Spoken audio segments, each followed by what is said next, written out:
Yada say yamo achemo akwa baby Adom TV Badwam dwumade no eso ni tekotego yada sing kranshen sama enenso odebre ye de du study Badwam kase ensam no na yetodwa wo mu bi ya wo beti ni mampani ado dankwa akufo ado se ne ne mekeka kro no ye hia ye ho emoa na atumi ama bambo mu odene akoso ewa bibramem ye de ho nsam no ebebro yebebo awra ye nsam foforo mu akwa danse south ne ya meka se ye si school adankransia e de amankro to emienu eno ne nsem bi na no pay mere bro sa Adom TV Badwam kase o share live on Facebook/Adom TV Extra Go TV channel 119 DSTV 280 uko YouTube search Adom TV 2 kwa adomonline.com and some way and in some bebre so e wo ho medin e de afia amankwa tamaklo afia de de mienti se de nsem ni chiremu no etie Ghana mampani na nado dankwa akufo adoa de nsema tudwa hia se wose nyina yakeka kabomu ema bambo mu eden ekoso ewo ye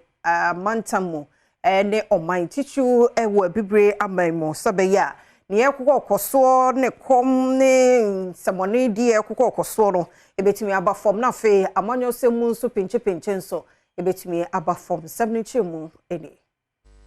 Ghana mampanyin na nado dankwa akufo ado ensembia wodi ya tudwa no wakyerɛkyerɛ mu de mahohia sama ahodo we bibiman mu mpanyefo nyina betumi aka mo ho abom ahwesa abre bia no ahobambɔ nsɛm osamantam ne mo no ebegyina abrane na sɛ wɔkyerɛ mu adi a bɛyɛ Amerika krani no oba bibire mu a ɔhunu kanko wasikasɛm mu ɛna mpuntuo mu na sanso so ɛna amanyɔnsɛm a ɛkɔso wɔ saman yi mu no ɛnso so agyina yi a bibibia yɛ din na so ne nyina ndankyɛn no sɛdeɛ ahobambɔ nsɛm wɔ bibiman mu ɛnhyɛda ɛnkɔyie no ɛyɛ de baako ɛha adwempɛ wɔ sɛntɛmpa no ama ahodoɔ so mpanyimfo yi ɛtumi ma wɔ mani ɛkɔ ho ɔde saa ne nsɛm yi ato dwa ɛwɔ afimpi no na aduonu wɛnan International Defense Exhibition and Conference de na ɛtɔ so mmienu no ase aso hono mu a Ghana mampanyin na nado dankwa akufo ado ɛto ane nsɛm no so yi anema nso bi ɔde to mpanyifo na ɛtwɛhyɛ ne nyina ne mu osusuo sɛ ɔmutumi eyi ana odi so a ɛno bɛboa ama ahobambɔ nsɛm no ayɛ kama ɛwɔ wɔ mu ɛman mu sɛ bɛyɛ na enwoma sua bɛma ne mu so adekyerɛ bɛyɛ akɔ no akyerɛkyerɛfo bɛnya asomdua kyerɛdeɛ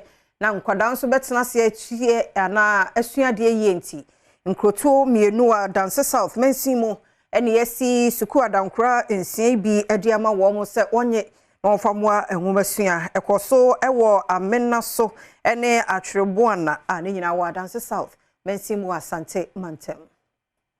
ebia ye 3 unit ito ka bomo classroom nsia ene masi ama amana so community ene atwereboana community okọ amana so a apata sebi o maboma nkwala wo mu no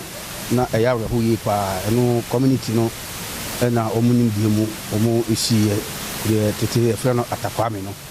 na ne kokosra wo mo nkomodidiemu na omo ka kyerem se disi yete classroom ko ano a wowo sebi aboaten atimi epiefri edamu ho na eya aweho ti asem no e ma aweho yi papa timi ye madwin se kwan bia be fa so a ebenya classroom block da mono foforo kra ma omo ye be ye fi se akola sebi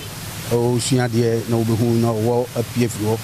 achechefo kra edwane na nkwala na omobe dai enwachi Dominic Adu ya wono campaign fo adesua ho nsɛm mo hweso e o mesre ne mo enso so ka de kan ho se classroom na baboa etomre bi a baabi a okwa akɔkyerɛ ade no sɛ classroom ne nya eto classroom so teacher ni timinim sɛ school dan a aba besi ho no ebema teacher fo na nkasa ehom ya ka omo ho na mofra no so ehunu sɛ ampa yenso o baabi esua de yeye baabi a akɔsi dan ya mankoda yi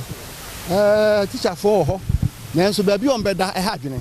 the teacher for no bebre eni baabi a omo beda e wo baabi a school ni si enti boni France dey commute enti baabi e ko we do na ate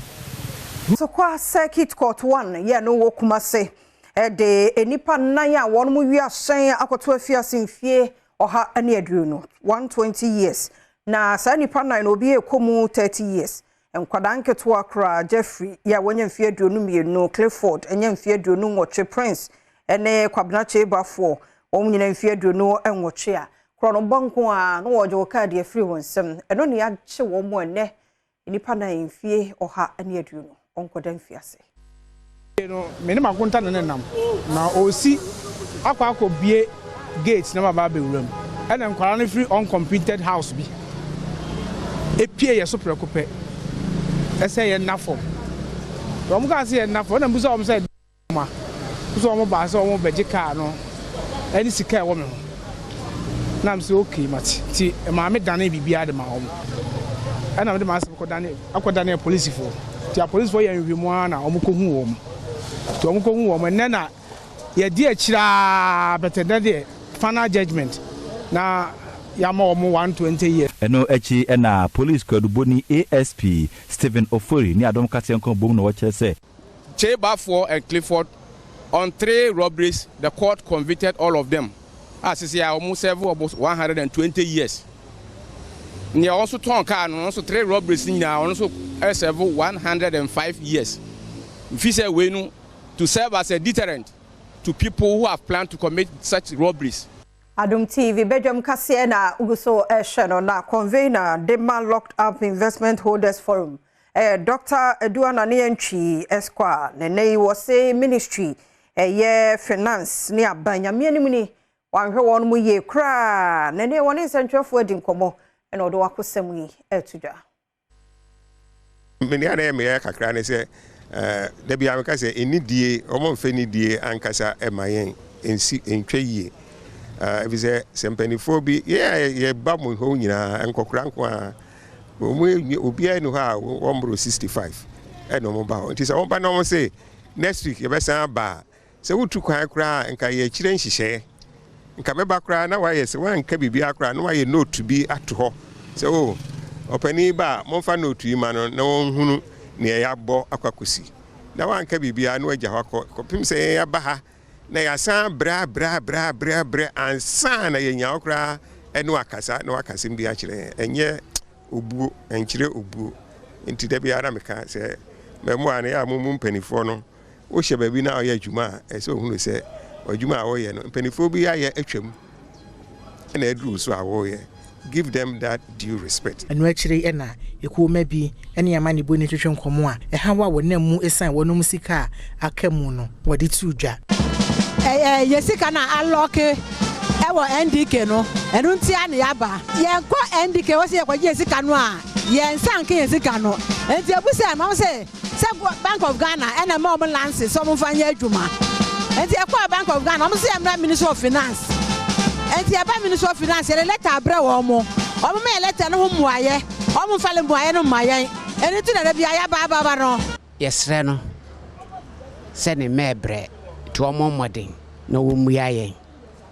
de meka no Penny Kwanchefo ya wono na da Hydrological Authority ano ye Dr. John Kisie nene wose ye hia sika $5 billion na yetumi de aso flooding anansiri anokwan oh my God ye oman mu nyina flooding challenges na ye wono so ye pese ye to ase kra ye be hia sika be $5 billion na ye di sa adwuma no wo hwe sa sika ye hin na wo hwe afibia nia ye ye twato e wo ba ye tum na say by the time I beke say yes service problem you no problem kra e bia a compound ya na say abroso if is a climate change na ebe development na ebe ni na no compound and say ma ye problems no doso enti say oman yankasa no asoman no ni na no yetumi gitum say say ye pe kwanfofo bia ye be fa so a ye betumi e de generate sika ye betumi die aso flooding ano na wo sensu yiri ho nsem ene anamo a wotu afa ho no kodwo opon kroma ya oyeso afo hwe enwuma ene edansie ho nsem so e de sansemi etu public record I've said several times that we are behind schedule on the kind of resilience architecture that we need to put in place. The kind of work that needs to have been done in the last 15, 20 years to build resilience against the changing climate has not been done. The resources that need to be made available have not been made available. And so we are behind. And now if you look at the increasing volumes of rainfall or water from the north that is coming, the infrastructure we have currently is not able to contain it. And so we have to double up by ensuring that we have a lot more resources, by ensuring that the various actors that need to collaborate to get us to be a bit more resilient do so. Yato akase no so na Kolebu Teaching Hospital won wonyamfie oha 100 years enti won mo edi ho efa no won ye niema bebre na eno so won mo eye bibi stronko ya ye hwehwe adwumayefo ankrankre ene won mo clients ene sponsors no ne ade nyina wo hwehwe won mo apomudin emu ene niema ahodo a won mo ye wo Kolebu Teaching Hospital Adom kase etwaso a health festival I did kind Kolebu Teaching Hospital na ye no as part of yen official or na ye di no na adwen ye de yes our programming say ye pese omo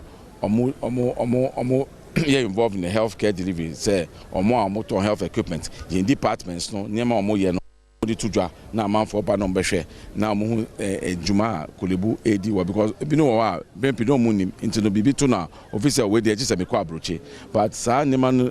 moko amono ne ekoye no mo se sika dollar mo sa dollar de kono nema no bebre wo ha ye wo Kolebu anti no ye fasa akwanya so edi za nema no atudwa na obi ehu na apart from that so no ye wo mo a omoton health products omo ye insurance banks other companies ye nuanom other healthcare institutions say national ambulance for so ha national health insurance for omo na abekan adwuma no ho enti ma na ye fe na de wo say ye pese ye foster collaboration say ye be partner e bia na me holding e wo ha wo so holding na yen kai holding bom ne to be provided the best service for the clients and vendors so no obi no wa mo new devices bi and say akade foforo bi a say ye kra e be boa ye into the no so omo danedi na doctor for no enso ehu into no we no program na ye no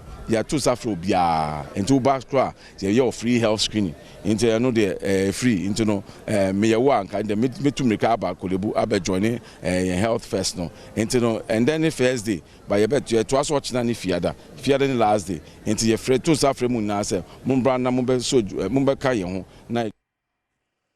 Menyina no so Adom TV Badwam kase na ha na brema kwan na no pay ye de asie ye da se emre ne adaje ye kwaso na ne ye ntena bra ye de obonkrata ene online stories no etwaso ye nche ye basisi